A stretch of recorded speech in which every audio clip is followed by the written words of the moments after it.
kababoy. Hinihimas-himas. Yan, humiga siya kaagad.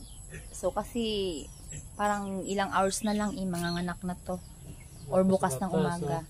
So tinatry kung may gatas na yung kanyang didi. So parang wala pa man. Wala pa. Daon mong tudo.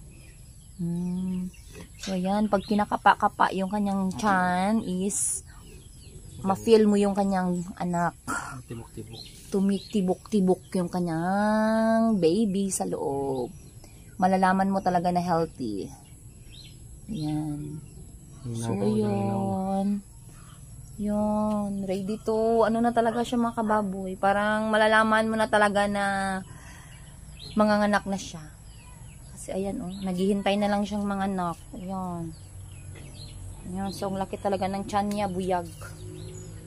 So palagay kaya mga ilan kaya itong laman ng kanyang tiyan, ilan kaya yung biik na kanyang mapapalabas.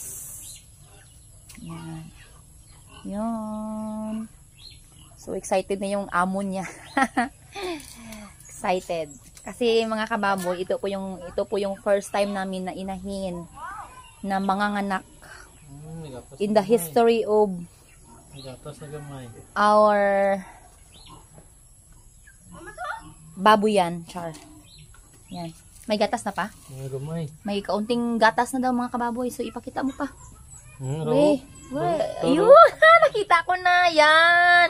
Ayan, hello. Lost in. Hala, may gatas na siya. Nakita ko. Kasi masot yan, mas masot yan. Wait.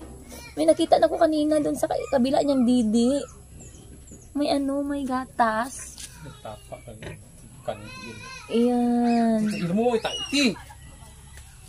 So, ayan. So, palagay ko parang mamayang gabi o bukas ng umaga. Manganganak na ito mga kababoy. So, ayan. Yan. Yan. So parang palagay ko mamayang gabi o bukas ng umaga.